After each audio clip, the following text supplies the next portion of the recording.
பிரியமானவர்களே, இயேசு கிறிஸ்து நாமத்தில் உங்களுக்கு என் அன்பின் வாழ்த்துக்கள். எப்படி இருக்கிறீங்க? நல்லா இருக்கீங்களா? ஆண்டவர் கடந்த ஒரு வாரமாக கூட இருந்து அற்புதமாய் நடத்தி கொண்டு வந்திருக்கிறார்ல. மறுபடியும் ஒரு ஜெபிக்கலாம் நிகழ்ச்சியில் நாம் சந்திக்கவும் ஜெபிக்கவும் நமக்கு ஒரு வாய்ப்பை ஆண்டவர் தந்திருக்கிறார். ஆண்டவருடைய கிருபைகளை நினைத்து நாம் ஆண்டவரை துதிக்க கடமைப்பட்டு இருக்கிறோம். உங்களை எல்லாருக்கும் இந்த நிகழ்ச்சியை பார்க்கிறவர்களுக்கு இயேசுவின் நாமத்தில் வாழ்த்துக்கள் சொல்லுகிறேன். கண் முன்னால ஆண்டவர் சொன்ன அடையாளங்கள் தீவிரமாய் நிறைவேறும் போது ஏன் அவருடைய வருகை தாமதிக்கிறது? ஆண்டவர் என்ன சொல்லுகிறார்? வேதத்தை புரட்டுங்க. 2 பேதுரு 3ஆம் அதிகாரம் 9வது வசனம் வாசிங்க. ஒன்றுங்க இந்த வாசிக்கிறேன், நீங்கள் கவனிங்க. 2 பேதுரு 3வது அதிகாரம் 9வது வசனம் பாருங்க. ஆண்டவர் ஏன் தாமதிக்கிறாரு? இதெல்லாம் நடந்தாலும் வருகை தாமதிக்க என்ன காரணம்? அதை கவனிங்க, வசனத்தை கவனிங்க. 2 பேதுரு 3:9 324வது பக்கம் எடுத்துட்டீங்களா? நான் வாசிக்கிறேன் பாருங்க. தாமதிக்கிறார் என்று சிலர் எண்ணுகிறபடி கர்த்தர் தமது வாக்குத்தத்தத்தை குறித்து தாமதமாயிராமல் ஒருவரும் கெட்டு போகாமல் எல்லாரும் மனம் திரும்ப வேண்டும் என்று விரும்பி நம்மேல் நீடிய பொறுமை உள்ளவராயிருக்கிறார். ஏன் ஆண்டவர் இயேசு தாமதிக்கிறாராம்? வாக்குத்தத்தத்தை குறித்து தாமதமாக இருக்கல, அவருக்கு தெரியும் அவர் வரப்போகிறார். ஏன் தாமதிக்கிறார்? ஒருவரும் கெட்டு போகாமல் எல்லாரும் மனம் திரும்ப வேண்டும் என்று விரும்பி. அப்போ ஆண்டவருடைய விருப்பம் என்ன? இந்தியாவில் இருக்கிற 146 கோடி மக்களும் மனம் திரும்பி ரட்சிக்கப்படணும். எல்லா மக்களும் மனம் திரும்பி ரட்சிக்கப்படணும். அதான் இயேசுடைய விருப்பம், அவருடைய இருதயத்தின் விருப்பம். அதனால அவர் நீடிய பொறுமையோட இன்னும் ரட்சிக்கப்படட்டும், செய்தி சொல்லப்படட்டும், அவங்க ரட்சிக்கப்படட்டும் ஆண்டவர் விரும்பி காத்திருக்கிறாராம். ஏன் அப்படி ஆண்டவர் விரும்புகிறார்? எல்லாரும் மனம் திரும்பட்டும் அப்படின்னு விரும்ப காரணம் என்ன? அதுக்காக பொறுமையோடு தாமதிக்க என்ன காரணம் அப்படின்னு சொன்னால் முக்கியமான ஒரு காரணம் இருக்குது. ஏன்னு சொன்னால் இயேசு வந்துட்டா அப்புறம் நியாய தீர்ப்பில் என்ன நடக்கும் என்று சொன்னால், ரட்சிக்கப்படாதவர்கள், இயேசுவை ஏற்றுக்கொள்ளாதவர்கள் நரகத்தில் தள்ளப்படுவாங்க. இதுதான் சத்திய வேதத்தில் சொல்லப்பட்டிருக்கிற சத்தியம், இதுதான் உண்மையும் கூட. அப்போது ரட்சிக்கப்படும் போது என்ன நடக்கிறது? ஜீவ புஸ்தகத்தில் பெயர் எழுதப்படும். பரலோகத்திலே ஒரு புஸ்தகம் இருக்க, பெயர் ஜீவ புஸ்தகம். அந்த புஸ்தகத்தில் இயேசுவை ஏற்றுக்கொண்டு ரட்சிக்கப்பட்டவங்க பெயர் தான் எழுதப்படும். சர்ச்சைக்கு காணிக்கை கொடுத்து சர்ச்சில் பெயர் சேர்த்துட்டா அந்த பெயர் பரலோகத்தில் எழுதப்படாது. மனம் திரும்பி ரட்சிக்கப்பட்டு இயேசுவின் ரத்தத்தினால் கழுவப்பட்ட அனுபவம் உள்ளவங்க பேர் மட்டும்தான் எழுதப்படும். கிறிஸ்துவ பேர் வைக்கிறவங்க அந்த பேரெல்லாம் பரலோகத்தில் எழுதப்படாது. சர்ச்சுக்கு வந்துட்டேன், காணி கொடுக்குறேன், மாதம் தசம் அதை வச்சுலாம் எழுதப்பட மாட்டாது. பணத்தை வச்சுலாம் பரலோகத்துக்கு போக முடியாது. காணிக்கை கொடுத்துலாம் பரலோகத்துக்கு போக முடியாது. அது நம்ம ஊழியத்துக்காக செய்யணும், அது அடுத்தது. ஆனால் அதை வச்சுலாம் பரலோகத்துக்கு போக முடியாது. ஜீவ புஸ்தகத்தில் பெயர் எழுதப்படணும். பாருங்கள், வெளிப்படுத்தின விசேஷம் 20ஆம் அதிகாரம் 15ஆம் வசனத்தில், ஜீவ புஸ்தகத்தில் எழுதப்பட்டவனாக காணப்படாதவன் எவனோ அவன் அக்கினி கடலிலே தள்ளப்பட்டான். இதுதான் நரகம். மரணத்துக்கு பிறகு என்னன்னு சிலர் கேள்வி கேட்பாங்கள்ல. 2, ஒன்று மோட்சம் அல்லது நரகம். மோட்சம் ஆண்டவர் இருக்கிற இடம், தேவ தூதல் இருக்கிறாங்க. அதை பற்றி இன்னொரு நாளில் தெளிவாக நம்ம பார்க்கலாம். இன்றைக்கி நரகத்தை பற்றி தான் நம்ம அறிந்து கொள்ளணும். அப்போ தான் ஏன் ஆண்டவர் வருகை தாமதிக்குதுன்னு அறிந்து கொள்ள முடியும். இப்போ ஜீவ புஸ்தகத்தில் பெயர் எழுதப்படலைன்னா அவங்க அக்கினி கடலிலே தள்ளப்பட்ட அக்கினி கடல். நல்லா அறிந்து கொள்ளுங்க, நரகம் என்பது அக்கினி கடல். இப்போ கடலை பார்க்குறீங்களே, கடலில் போனால் என்ன அலை அலையாக ஒரு தண்ணீர். அதனால் நீங்கள் கொஞ்சம் தண்ணியில் இறங்கி விளையாட முடியும். அப்போ கூட சுனாமின்னு வந்த உடனே எவ்வளோ பெரிய அழிவு, கடல்னானே ஒரு பயம் உண்டாகிட்டல. இது நெருப்பாக இருந்தால் எப்படி இருக்கும்? கண்ணு கட்டின தூரம் தண்ணி, அதில் படகுலாம் போது, கப்பல் போகுது. நெருப்பாக இருந்ததுன்னா எப்படி இருக்கும்னு நினைக்கிறீங்க? கால் வைக்க முடியுமா? கப்பல் போக முடியுமா? போட்டு போக முடியுமா? ஒன்று செய்யணும். அக்கினி கடல், அதான் நரகம். இந்த அக்கினி கடல் சும்மா சின்ன இடம் கிடையாது. அக்கினி கடல் பெரிய கடலை, அது மாதிரி கடல். அப்போ அந்த கடலில் யார் பங்கடைவாங்க? நரகம் என்கிற அக்கினி கடலில். வெளிப்படுத்தின விசேஷம் 21ஆம் அதிகாரம் 8ஆம் வசனத்தில் நீங்கள் பாருங்கள். வெளிப்படுத்தல் 21:8 பாருங்கள். பயப்படுகிறவர்களும் அபிசுவாசிகளும் அருவருப்பானவர்களும் கொலை பாதகரும் விபச்சாரக்காரரும் சூனியக்காரரும் விக்கிரக ஆராதனைக்காரரும் பொய்யர் அனைவரும் 2ஆம் மரணமாகிய அக்னியும் கந்தகமும் எரிகிற கடலிலே பங்கடைவார்கள். அப்ப நரகம் என்பது வெறும் அக்கினி கிடையாது. அக்கினியும் கந்தகமும் எரிகிற கடல். அக்கினியும் கந்தகமும் யோசித்து பாருங்க. இது ஏதோ ஒரு ஞாபகப்படுத்துதில்ல, தெரியுதா உங்களுக்கு? சோதங்கொமோரா பட்டணம் அழிக்கப்படும் போது அக்னியும் கந்தகமும் கொட்டப்பட்டது. கந்தகமும் சேர்த்து நெருப்பையும் கந்தகத்தில் போட்டு பாருங்க, அப்படியே கொதிக்கும். பார்த்துருக்கீங்களா? நெருப்பில் கந்தகத்தை போட்டு பாருங்க, அப்படியே கொதிக்கும். அவ்வளோதான்.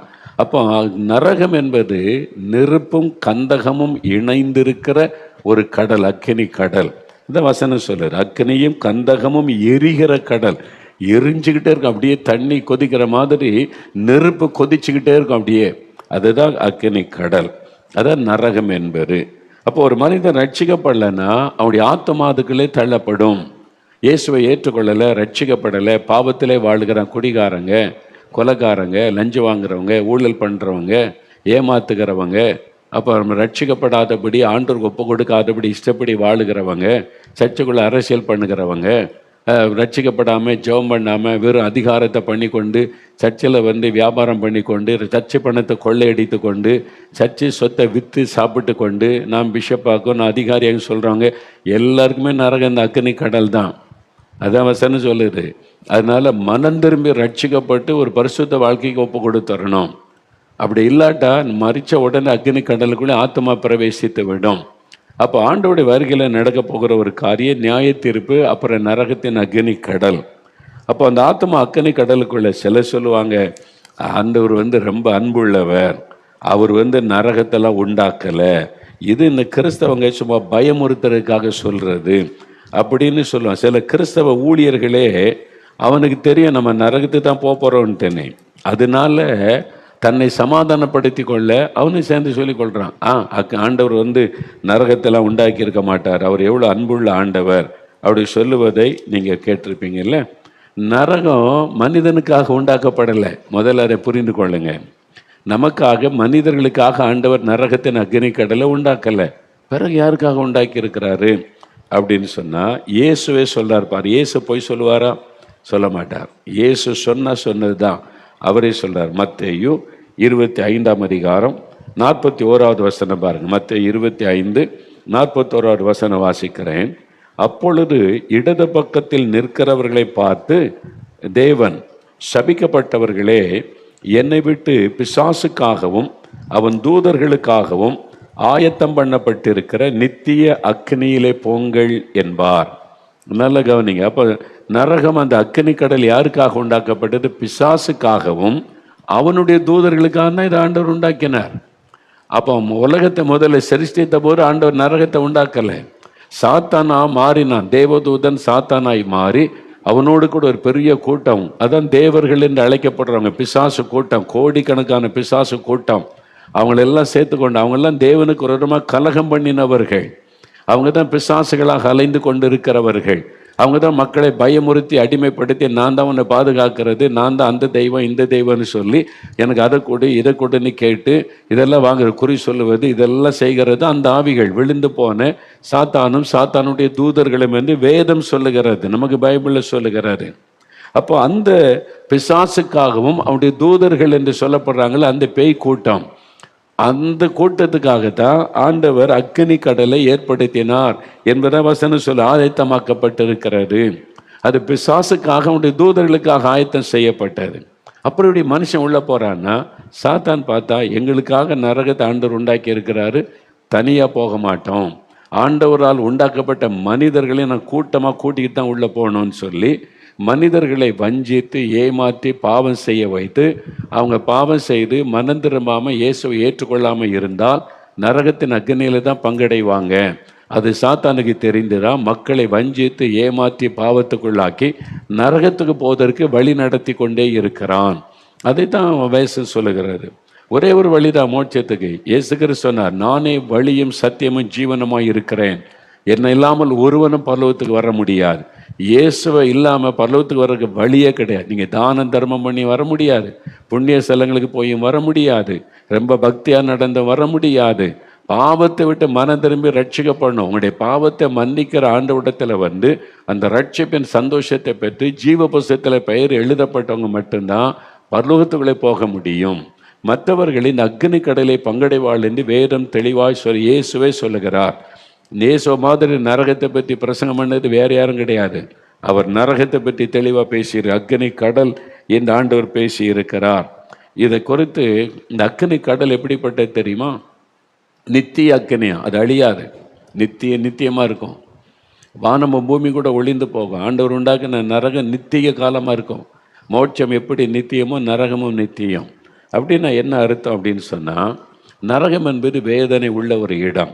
லூக்கா 16:23 ஒரு ஐஸ்வர்யவான், இயேசு சொல்கிறார், ஐஸ்வர்யவான் மரித்து அவன் நரகத்துக்கு கொண்டு போகப்பட அக்கினி கடலிலே பங்கடைகிறான், வேதனைப்படுகிறான். நரகத்திலே அவன் வேதனைப்படுகிறான். லூக்கா 16:23 வாசிக்கும் போது இயேசு தான் அதை சொல்லுகிறார்.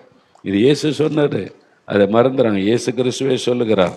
லூக்கா சுவிசேஷம் 16:23 ஆண்டவர் சொல்றதை கவனிங்க. பாதாளத்திலே அவன் வேதனைப்படுகிற போது, பாருங்க, பாதாளத்தில் அந்த நரகத்தின் வேதனையில் வேதனைப்படும், அது வேதனை உள்ள ஒரு இடம். பாருங்க 24, அப்பொழுது அவன், தகப்பனாகி ஆபிரகாமே, நீர் எனக்கு இறங்கி லாசருவின் விரலின் நுனியை தண்ணீரில் தோய்த்து என் நாவை குளிர பண்ணும்படி அவனை அனுப்ப வேண்டும், இந்த அக்கினி ஜுவாலையிலே வேதனைப்படுகிறேனே என்றான். பாருங்க, பாதாளத்தில், அது பாதாளம் என்று அழைக்கப்படுகிறது அக்னி ஜுவாலையில் நான் வேதனைப்படுகிறேன், எனக்கு நாக்கெல்லாம் வறண்டு போகுது, தாகம்.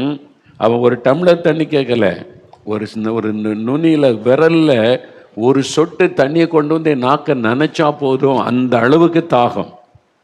பார்த்தீங்களா, நரகம் எவ்வளோ வேதனை உள்ள ஒரு இடம். அது வேதனை உள்ள இடம்.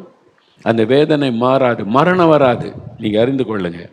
ஒரு நெருப்பில் ஒரு மனிதனை போட்டோன்னு வைங்களேன், வீட்டில் திடீர்னு தீ பிடிச்சிட்டு, ஒரு ஆள் மேலே தீ பிடிச்சா ஒரு 5 நிமிஷம் 10 நிமிஷம் நெருப்பு எரிஞ்சு ஐயோ அம்மானுவாங்க, அப்புறம் இறந்துருவாங்க, அவ்வளோதான், வேதனை போயிடும். நரகத்தின் அக்கினி அப்படி கிடையாது. நரகத்தின் அக்கினியில் போட்ட உடனே 5 நிமிஷத்தில் கருகி செத்துருவான், கிடையாது. அங்கே மரணம் கிடையாது. அங்கே புழு சாகாதுன்னு பைபிளில் இருக்கு. இயேசுவே சொல்ல, புழு சாகாது. அங்கே புழுக்கள் இருக்கும், சாகாது, நெருப்புக்குள்ளேயே அதை நீந்தி கொண்டு இருக்கும். அப்போ அங்கே போடப்படுகிற ஆத்மாவுக்கு மரணம் கிடையாது. ஆனால் வேதனை இருக்கும், தாகம் இருக்கும், புழுக்கள் நெளியும். அதுதான் நரகம் என்பது. நரக வேதனைன்றாங்களே, பயங்கரம். இயேசுவே சொல்றாரு, பைபிள் இருக்குது.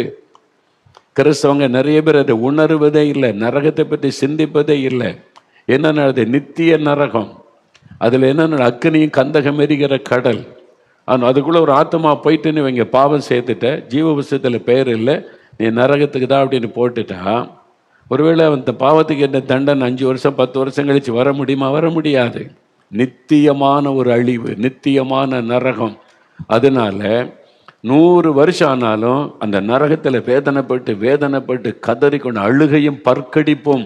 இயேசு சொல்றாரு, அங்கே என்ன இருக்குமா? அழுகையும் பற்கடி. அழுவாங்க, கதறுவாங்க, பல்ல கட்டிப்பாங்க, நெருப்பு சுட்டரிக்கும், தாகம் எடுக்கும், தண்ணி கிடைக்காது, நான் வரடும், தண்ணி இருக்காது, வேதனை இருக்கும், மரணம் இருக்காது.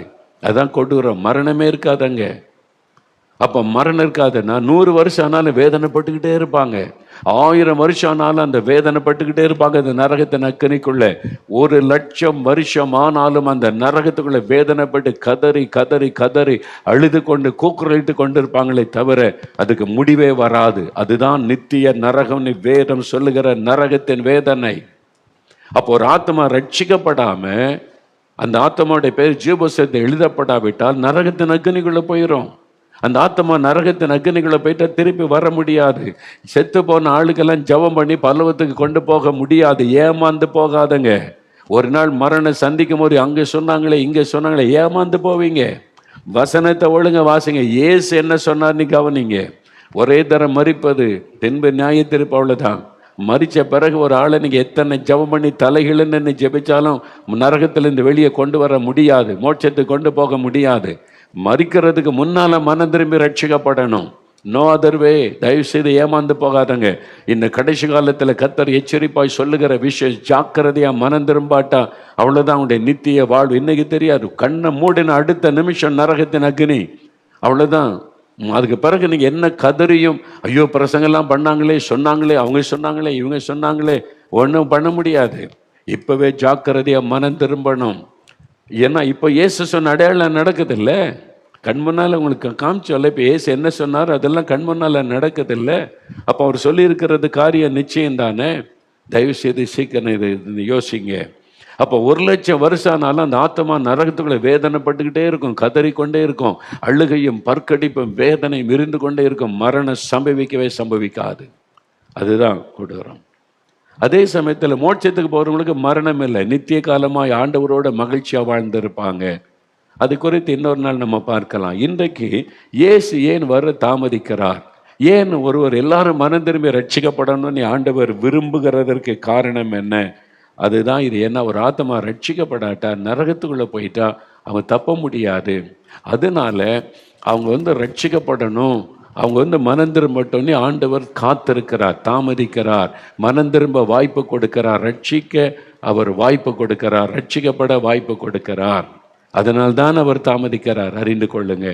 ஐயோ, இந்த ஜனங்க சுவிசேஷம் சொன்னால் ரட்சிக்கப்பட்டுருவாங்களே, இவங்க இன்னும் ரட்சிக்கப்பட்ட நல்லா இருக்குமே, நரகத்தில் போயிடக்கூடாதே, ஆண்டவர் அதுக்கு தான் தாமதித்து கொண்டிருக்கிறார்.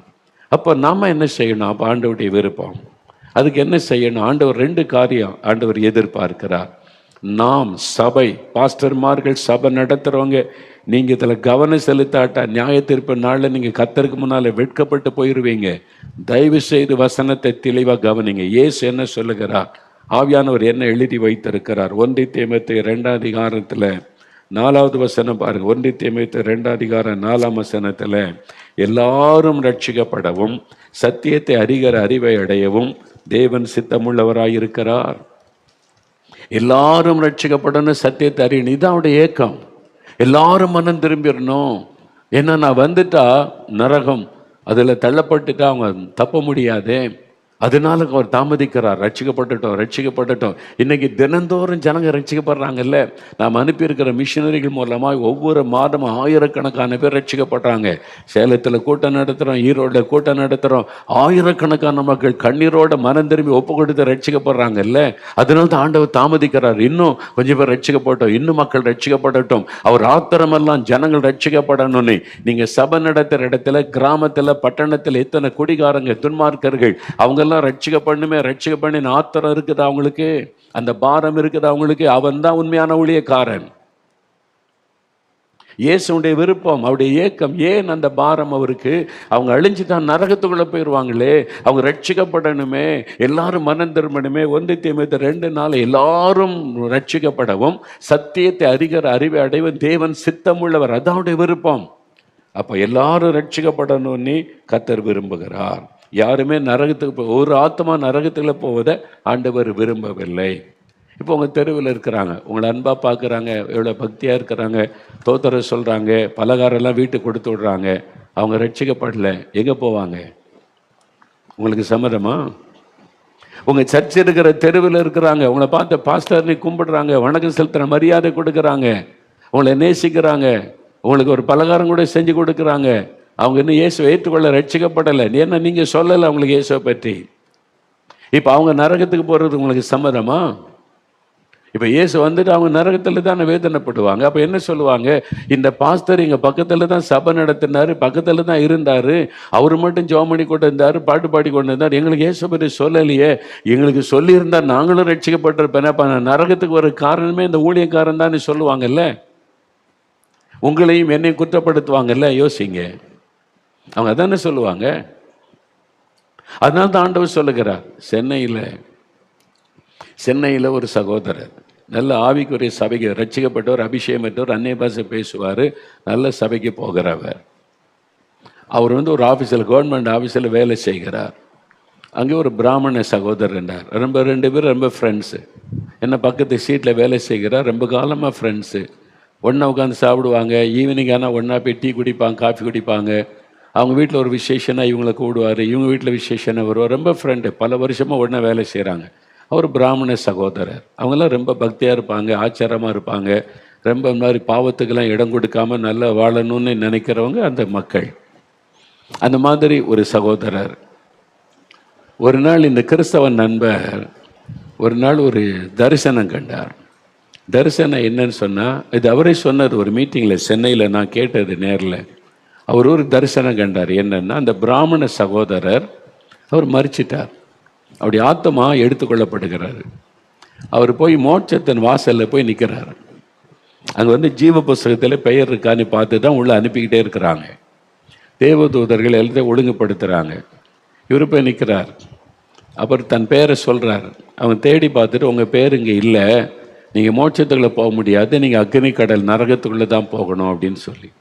இவர் சொல்கிறார், நான் கடவுள் நம்பிக்கை உள்ளவங்க, நான் ரொம்ப தெய்வ பக்தியோடு தினமும் தெய்வத்தை தொழுது கொண்டு வந்தேனே, கடவுள் நம்பிக்கை, நான் கடவுள் இல்லைன்னு சொல்கிறாள் இல்லை, கடவுள் நம்பிக்கை இருக்கிறதுனால மோட்சத்துக்குள்ளே போய்விட முடியாது. இல்லைங்க, நான் வேலையிலலாம் உண்மையாக இருந்தேன், கவர்மெண்ட்டில் வேலை செஞ்சேன், நான் லஞ்சமே வாங்கினதில்லை, நான் நேர்மையாக நடந்தேனே. நேர்மையாக நடக்கிறதுனால ஒரு ஆள் பரலோகத்துக்கு போக முடியாது. இல்லைங்க, நான் வந்து பரிசுத்தமாக எவ்வளோ வாழ பிரயாசப்பட்டேன், பீடி சிகரெட் கூட பிடிச்சது இல்லைங்க, நான் வந்து ரொம்ப ஒழுக்கமாக நடந்தேன், ஒழுக்கமாக நடந்தவன், ஒழுக்கக்கேடானதெல்லாம் செய்யலை. நீங்கள் ஒழுக்கமாக இருந்ததுனால பரலோகத்துக்கு போயிட முடியாது தேவதூதன் சொல்கிறான். இவர் சொல்றதுக்கெல்லாம் அதனால பரலோகத்துக்கு போக முடியாது, அதனால மோட்சத்தில் போக முடியாது, உங்களுக்கு நரகம்தான் சொல்லுகிறான். இவர் ஒன்றா சொல்லி பார்க்குறாரு, கேட்கல. அப்போ அவர் கேட்டார் கோபத்தோட, சரி அப்போ யார் தான் பரலோகத்துக்கு போவா, பரலோகத்துக்கு போகிறதுக்கு என்ன தான் செய்யணும் அப்படின்னு சொன்ன உடனே ஒன்று தான், இயேசு கிறிஸ்துவை உள்ளத்தில் ஏற்றுக்கொண்டிருக்கணும், அவர் மூலமாக பாவ மன்னிப்பை பெற்றிருக்கணும். அவர் ஒருவர் தான் மோட்சத்துக்கு வழி. மனிதனுடைய பாவத்துக்காக சிலுவையில் மறித்து பலியாகி ரத்த சிந்தி உயிர்த்தெழுந்தவர் அவர் ஒருவர் தான். அவர் மூலமாக தான் பரலோகத்துக்கு போக முடியுமே தவிர வேறு எதன் மீது இல்லை. என்ன நீங்கள் அனுபவத்தை சொல்லலாம், பக்தியாக இருக்கலாம், சன்மார்க்கமாக இருக்கலாம், நீங்கள் நீதியாக இருக்கலாம், ஒழுக்கமாக இருக்கலாம், அதெல்லாம் வச்சு பரலோகத்துக்கு போக முடியாது. இயேசுவை உள்ளத்தில் ஏற்றுக்கொள்ளணும் ரட்சகராக, அதான் ஒரே வழி. உடனே அந்த மோட்சத்தின் வாசலில் நின்று அவர் கத்தினார், அப்படியானால் நான் இன்றைக்கு மோட்சத்தை இழந்து நரகத்துக்கு போவதற்கு காரணம், என் பக்கத்து சீட்டில் ஒரு கிறிஸ்தவன் இருந்தானே, 25-30 வருஷமா எனக்கு நண்பனாய் இருந்தானே, அவன்தான் நான் நரகத்துக்கு போவதற்கு காரணம் அப்படின்னு சத்தமிட்டான். அவன் எனக்கு சொல்லலையே, இதை என் கூட உட்காந்து சாப்பிட்டான், காப்பி குடிச்சான், எல்லாம் பண்ணான், இயேசுதான் வழின்னு சொல்லலையே. அவன் சொல்லியிருந்தான் நான் ஏற்றுக்கொண்டிருப்பேனே. அப்ப நான் நரகத்துக்கு போக காரணம் அந்த கிறிஸ்தவன் தான் அப்படின்னு சத்தமிட்ட உடனே இவர் முழிச்சிட்டார். தரிசனம் முடிஞ்சிட்டா, சொப்பனை எழும்பினார். எழும்பி படுக்கையில் உட்கார்ந்து யோசித்தாரு. அப்போ ஆண்டவர் பேசினார், நீ உன் ஃப்ரெண்டுக்கிட்ட என்னென்னவோ கதெல்லாம் பேசினேன், அவன் எவ்வளோ பெரிய நண்பன், உன் மேலே எவ்வளோ ஒரு அன்பு வச்சிருக்கிறான், உன் வீட்டுக்கெல்லாம் வர்றான், உனக்கு பலகாரம்லாம் கொடுக்குறான், எவ்வளோ அன்பானவன். ஆனால் அவனுக்கு இயேசுவை பற்றி சொன்னியா, நீ ரட்சிப்பை பற்றி சொன்னியா நீ? அப்போ அவன் நரகத்து போ காரணம் நீ தான். நல்லா யோசித்து கொள்ளுங்க கிறிஸ்தவர்களே, ரட்சிக்கப்பட்டவர்களே, பாஸ்டர்மார்களே, ஊழியர்களே, என்னை சேர்த்து தான் சொல்கிறேன், சுவிசேஷகர்கள் என்று சொல்லிக்கொண்டு சுவிசேஷமே சொல்லாமல் வீடு வீடாக சுற்றி கொண்டு இருக்கிறீங்க காணிக்கைக்காக. ஒரு நாளுக்கு சுவிசேஷம் சொல்லுவதில்லை. எங்கே போய் நிற்பீங்க வருகையில்? எந்த மூஞ்சை வச்சுக்கிட்டு இயேசுவை போய் சந்திப்பீங்க? எத்தனை பேருக்கு சொன்ன, எத்தனை பேரை நரகத்திலிருந்து மீட்டு மோட்சத்துக்குள்ளே நடத்தினேன்னு ஆண்டவர் கேட்பார் இல்லை? இல்லை, சபை நடத்துறது தான் வேலை. சபை நடத்துறதுன்னா என்ன அர்த்தம்? சுவிசேஷத்தின் வேலைக்காகவும், வாசிங்க எபேசியர்ல 5 விதமான ஊழியமும் சுவிசேஷத்தை அறிவிக்கிற பொறுப்பும் இருக்கிறது. ஒரு சபை சுவிசேஷம் அறிவிக்காவிட்டால் அந்த சபை டேஞ்சர்ல இருக்குன்னு அர்த்தம். ஒரு ஊழியக்காரன் பாஸ்டரா இருக்கலாம், நீங்க அப்போஸ்தலரா இருக்கலாம், தீர்க்கதரிசியா இருக்கலாம், சுவிசேஷம் அறிவிக்காவிட்டால் நீங்க டேஞ்சர் ஜோன்ல இருக்கீங்கன்னு அர்த்தம். ஆண்டவர் கேட்பார்ல கணக்கு, உனக்கு எதுக்கு நான் அவனை அழைச்சேன், எதுக்கு சபை கொடுத்தேன்னு கேட்பார்ல. நான் பாட்டு பாடி டான்ஸ் ஆடிக்கிட்டே இருப்பேன், இருப்பியா நீ? வந்து ஆடு நரகத்தில். அங்கே தான் ஆட்டெல்லாம் இருக்குது நரகத்தில், எல்லாம் அழுது கொண்டே ஆடுவாங்க, ஒன்றா இருக்க முடியாது. அலைகள் நக்கிரி அலைகளுக்குள்ளே வந்து ஆத்மாக்களுக்கு சுவிசேஷம் சொன்னியா, பாவ மன்னிப்பை பற்றி சொன்னியா, மனம் திரும்புதலை பற்றி சொன்னியா, ரட்சிப்பை பற்றி சொன்னியா, இயேசு தான் வழி இந்த பாவ மன்னிப்பை பெறணுன்ற செய்தி நீ சொன்னியா? நீ கேட்பார்ல ஆண்டவர். இயேசு என்ன பிரசங்கம்? மனம் திரும்புங்கள், பரலோகராஜ்ய சமீபத்தில் அதான பிரசங்கம் பண்ணினார். சீசர்கள் அதான பிரசங்கம் பண்ணாங்க. எங்கும் உள்ள ஜனங்களும் மனம் திரும்ப வேண்டும் என்று கட்டளை கொடுக்கிறார், அதான பிரசங்கம் பண்ணாங்க. அன்றைக்கு அப்போஸ்தலர் ஊர் ஊரா போய் என்ன பிரசங்கம் பண்ணாங்க? மனம் திரும்புதலை பற்றி பிரசங்கம் பண்ணதுனால தான் சிலுவையில் அறையப்பட்டாங்க, இரத்த சாட்சியா மரிச்சாங்க, அவங்க பாடுபட்டாங்க. யோசிங்க. அப்ப ஆண்டவர் என்ன இது ஏன் தாமதிக்கிறார்? எல்லாரும் மனம் திரும்பட்டும், ரட்சிக்கப்படட்டும், ஒருத்தராவது நரகத்துக்கு அந்த ஆத்திரம் அவருக்கு. அதனால தான் கண்ணீர் வடிக்கிறார்.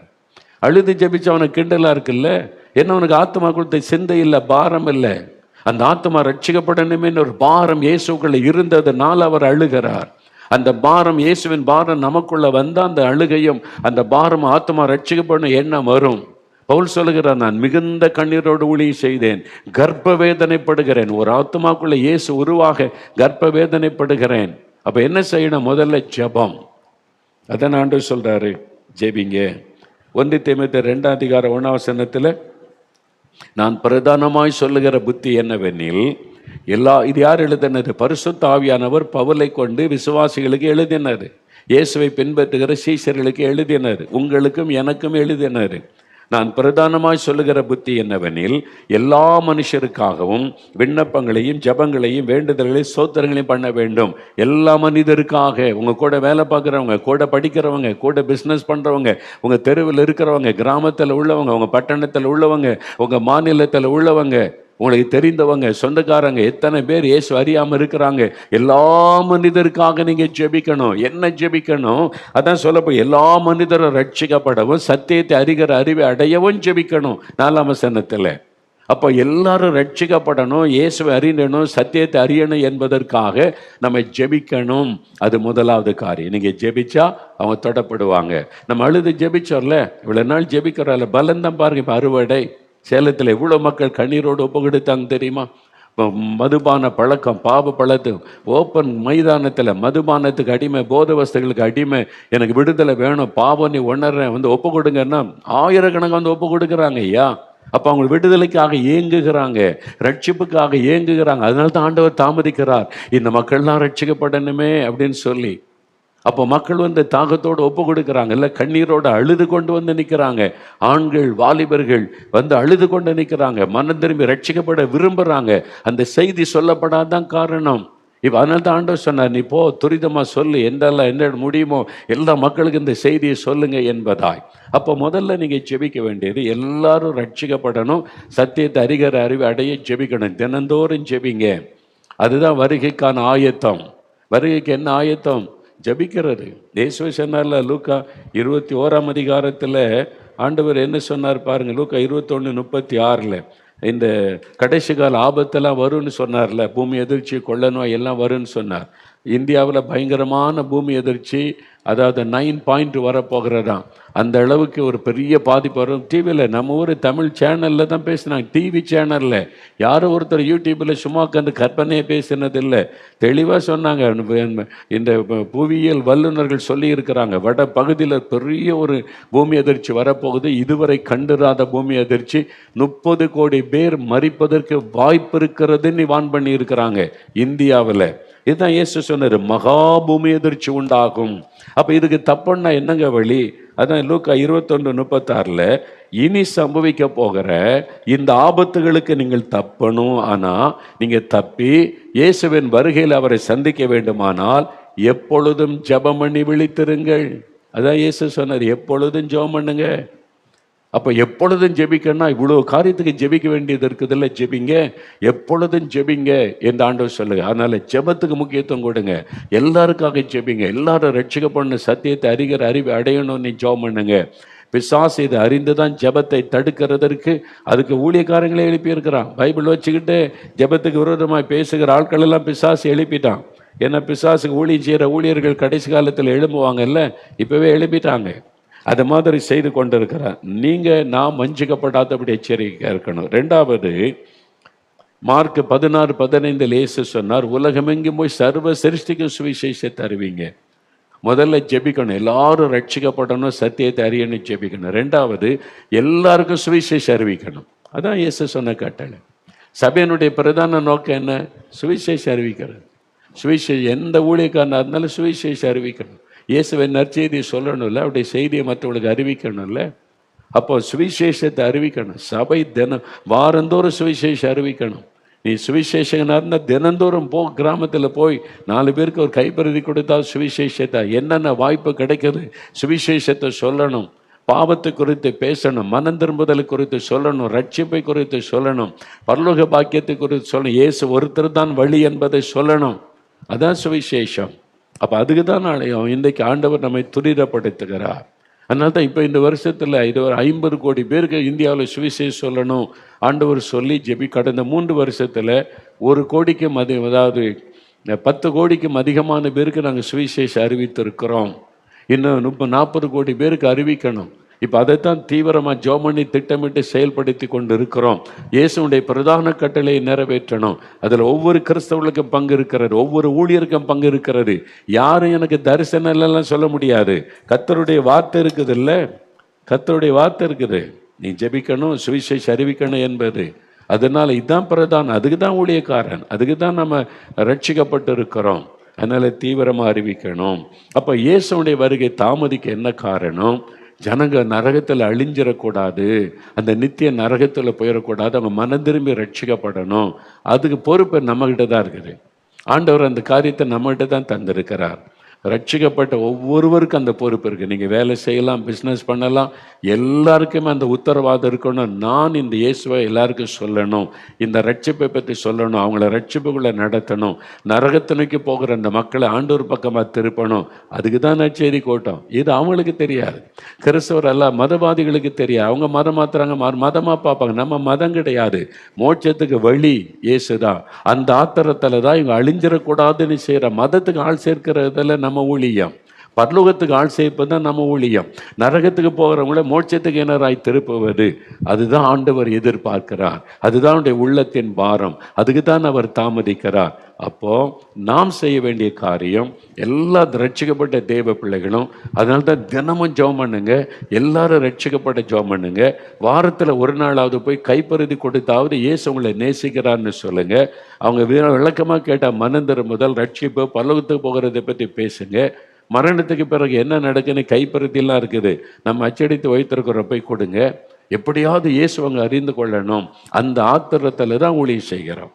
அந்த ஒரு பாரத்தில் தான் எப்படியாவது ஜனங்க ரட்சிக்கப்படணும். இன்னைக்கு டிவியில் பார்க்குறீங்களா, ஒவ்வொரு நிகழ்ச்சியில எவ்வளோ பேர் பாவத்திலிருந்து மனம் திரும்புகிறான், மதுபானத்தில் இருந்து, போதை வஸ்துகள் இருந்து கண்ணீரோடு மனம் திரும்பி ரட்சிக்கப்பட்டன்னு சாட்சி சொல்கிறாங்கல்ல, பார்க்குறீங்கள நீங்கள். அதுக்கு தான் இந்த ஊழியம்.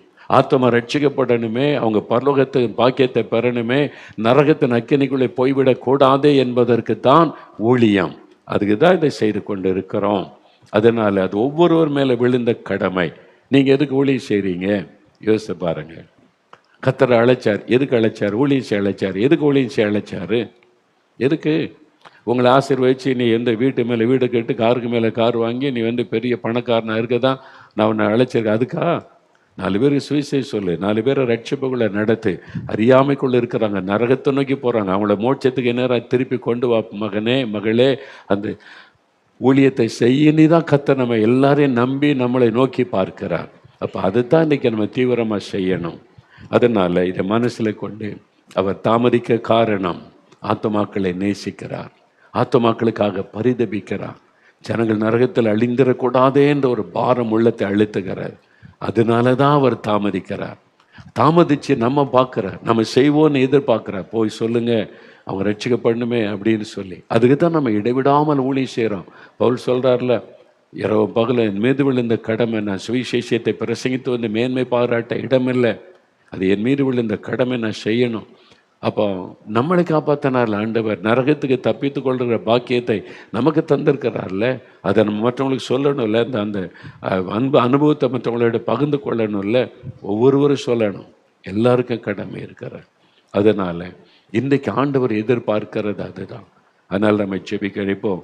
எல்லாரும் ஒரு 5 நிமிடம் ஜெபிக்க போகிறோம். அப்படியே கண்களை மூடுங்க, முடிந்தால் முழங்கால் படியிட்டு கொள்ளுங்க. ஆண்டவரே, நீர் வருவதற்கு தாமதம் ஏற்படுவதற்கு என்ன காரணம் என்பதை எங்களுக்கு விளங்க பண்ணி இருக்கிறேன். எல்லாரும் ரட்சிக்கப்படணும், ஒருத்தர் கூட நரகத்தில் அழிஞ்சிடக்கூடாது, ஒருவர் கூட நரகத்தின் அக்கினிக்குள்ளே போயிடக்கூடாது, அந்த நித்திய அக்கினிக்குள்ள ஆத்மா போய்விடக்கூடாதுன்ற ஒரு ஆத்திரம், அந்த அன்பு, ஆத்மாக்கள் மக்கள் மேலே உள்ள அன்புனால நீர் தாமதிக்கிறீர் ஆண்டவரே. இந்த சமயத்தில் நான் ஜெபிக்கணுமே, எல்லாரும் ரட்சிக்கப்படவும் சத்தியத்தை அறிவை அடைய நான் ஜெபிக்கணும். என்ன ஒப்பு கொடுத்து ஜெபிங்க, ஒப்பு கொடுங்க. வாலிப தம்பி ஒப்பு கொடுங்க, வாலிப மகளை ஒப்பு கொடு ஐயா. ஐயா ஊழியக்காரர்கள் ஒப்பு கொடுங்க, ஆண்டவரை இனி அமர்ந்திருக்க மாட்டேன், வெறும் சர்ச்சில் ஆராதனை நடத்துவது மட்டும் என் வேலை அல்ல, மந்தையில் இல்லாத ஆடுகளை கொண்டு வரணும், மந்தையில் இல்லாத ஆடுகளுக்கு சுவிசேஷம் சொல்லணும், மந்தையில் இல்லாத ஆடுகள் நரகத்தை நோக்கி ஓடிக்கொண்டிருக்கிற ஆடுகளை தடுத்து நிறுத்தி அவங்களை மோட்சத்துக்கு நேராய் நடத்தணும். ஆண்டவரே அதற்கு கிருபை தாரும், என்னை ஒப்பு கொடுக்கிறேன், ஒப்பு கொடுங்க, ஒப்பு கொடுங்க. வாலிப தம்பி ஒப்பு கொடுங்க, வாலிப மகளை ஒப்பு கொடுங்க, ஊழியர்களை ஒப்பு கொடுங்க. ஆண்டவரே நீர் விரும்புகிற ஊழியத்தை நிறைவேற்ற, நீர் பாரப்படுகிற ஊழியத்தை நிறைவேற்ற, எல்லா ஜனங்களும் ரட்சிக்கப்படணுமே, நரகத்துக்குள்ள போயிடக்கூடாதே, அக்கினி கடலுக்குள்ள அழிஞ்சிடக்கூடாதே. ஆண்டவரே பரலோக பாக்கியத்துக்குள்ள வரணுமே. எல்லாருக்காக சிலுவை சுமந்தீங்க, எல்லாருக்காக ரத்த சிந்தினீங்க, எல்லாரும் ரட்சிக்கப்படணுமே. எங்க சொந்தக்காரங்க எல்லாம் ரட்சிக்கப்படணும், எங்க கிராமத்தின் மக்கள் எல்லாம் ரட்சிக்கப்படணும், எங்க பட்டணத்தின் மக்கள் எல்லாம் ரட்சிக்கப்படணும், எங்க அபார்ட்மெண்ட்ல இருக்கிற எல்லா குடும்பமும் ரட்சிக்கப்படணும், என் கூட வேலை பார்க்கிறவங்க எல்லாம் ரட்சிக்கப்படணும், என் ஃப்ரெண்ட்ஸ் எல்லாம் ரட்சிக்கப்படணும். ஒருவர் கூட நரகத்துல போயிடக்கூடாதே, அக்னி கடலுக்குள்ள போயிடக்கூடாதே. ஆண்டவர் அவங்க எல்லாம் பரலோகத்துக்கு வரணுமே. நான் அவங்களுக்காக ஜெபிக்கிறேன், மனம் திரும்புதலுக்காக ஜெபிக்கிறேன், சத்தியத்தை அறிவதற்காக ஜெபிக்கிறேன். நீங்க அவங்களை தொடணும், அவங்களை சந்திக்கணும், அவங்களை வெளிப்படுத்தணும். அவங்க ஒருவராவது நரகத்தின் அக்னியில போயிடக்கூடாது. நான் அதற்காக ஜெபிக்கிறேன், ஜெபிக்க ஒப்பு கொடுக்கிறேன். இன்று முதல் இந்த பாரம் என் உள்ளத்தில் வரட்டும், என்னை ஒப்பு கொடுக்கிறேன். ஆண்டவரே நாங்க அறிவிக்கணுமே, அறிவிக்கணுமே, அவங்களுக்கெல்லாம் சொல்லணுமே, இந்த நற்செய்தியை சொல்லணுமே, பரலோக பாக்கியத்தை குறித்து சொல்லணுமே, பாவ மன்னிப்பை தரக்கூடிய இயேசுவை அறிவிக்கணுமே. எல்லாருக்கும் சுவிசேஷத்தை அறிவிங்கன்னு சொன்னீரேன். நான் சுவிசேஷத்தை அறிவிக்காதிருந்தால் எனக்கு ஐயோ என்று பவுல் சொன்ன மாதிரி அந்த சாபத்துக்குள்ள அநேக கிறிஸ்தவங்க நாங்க இருக்கிறோமே. அறிவிக்கணும் ஆண்டவரே. இயேசுவை அறிவிக்காவிட்டால் அது சாபம், இயேசுவை அறிந்தும் அறிவிக்காவிட்டால் அது சாபம். நான் இயேசுவை அறிவிக்காவிட்டால் அது எனக்கு ஐயோ என்று பவுல் சொல்லுகிறார். நீங்க அது ஒரு சாபத்தை குறிக்கிற வார்த்தை. ஆண்டவரிடத்தில் சொல்லுங்க, ஆண்டவரே நானும் மற்றவங்களுக்கு அறிவிப்பேன், சொல்லுவேன், அட்லீஸ்ட் ஒரு கைப்பறதியாவது கொடுப்பேன், ஒரு புஸ்தகமாவது வாங்கி கொடுத்து இயேசுவை அவங்க அறிந்து கொள்ள செய்வேன் என்று சொல்லுங்க. சொல்லுங்க, ஒவ்வொருவரும் ஒப்பு கொடுங்க, ஒப்பு கொடுங்க. அப்படியே வலதுகரம் உயர்த்தி, ஆண்டவரே இன்றைக்கு இந்த வார்த்தைகளை கேட்கிற எங்களோடு நீர் பேசுகிறீர், ஒவ்வொருவரோடும் பேசுகிறீர். நீர் வருவகையை தாமதிப்பதற்கு என்ன காரணம் என்பதை விளங்க பண்ணினீர். ஒருவராவது கெட்டு போகக்கூடாது, ஒருவராவது நரகத்தில் போயிடக்கூடாது, அந்த அக்கினி கடலிலே போயிடக்கூடாது. எல்லாரும் ரட்சிக்கப்பட்ட பரலோகத்துக்கு வரணும்னு நீங்க விரும்புறீங்க. அந்த விருப்பத்தை நான் நிறைவேற்றணும், நாங்க நிறைவேற்றணும். அதற்காக நான் ஜெபிக்கணும், சுவிசேஷத்தை சொல்லணும், ஜனங்களை பரலோகத்துக்கு நேராய் நடத்தணும். அதற்கு ஒப்பு கொடுக்கிற ஒவ்வொருவர் மீது உம்முடைய அபிஷேகத்தை ஊற்றுங்க, உம்முடைய வல்லமையை ஊற்றுங்க. ஒவ்வொருவருக்குள்ள அந்த பாரம் பெருகட்டும். எப்படி ஆகிலும் ஜனங்களை பரலோகத்துக்கு நேராய் வழி நடத்த வேண்டும் என்ற பாரம் பெருகட்டும். எல்லாருக்குள்ள அந்த தரிசனம் உண்டாகட்டும், எல்லாருக்குள்ள அந்த ஆத்திரம் உண்டாகட்டும், இயேசுவின் விருப்பத்தை நிறைவேற்றுகிற சிந்தை உண்டாகட்டும். சுவிசேஷத்தை அறிவிக்கிற சிந்தை எனக்கு தாரும், எங்களுக்கு தாரும், எங்கள் எல்லாருக்கும் தாரும், எங்கள் சபையில தாரும், எல்லா ஊழியர்களுக்கும் தாரும். ஆண்டவரே நாங்கள் தீவிரமாய் வேகமாய் இந்த சுவிசேஷ செய்தியை சொல்ல எங்களை அர்ப்பணிக்கிறோம், எங்களை ஒப்பு கொடுக்கிறோம். கிருபை தாரும், பலன் தாரும், உதவி செய்யும். ஆண்டவரே எங்களோடு பேசினீர், எங்களை உணர்த்தினீர், எங்களை அர்ப்பணிக்க வைத்தீர். உமக்கு நன்றி. இயேசு கிறிஸ்துவின் நாமத்தில் ஜெபிக்கிறோம் பிதாவே. ஆமேன், ஆமேன்.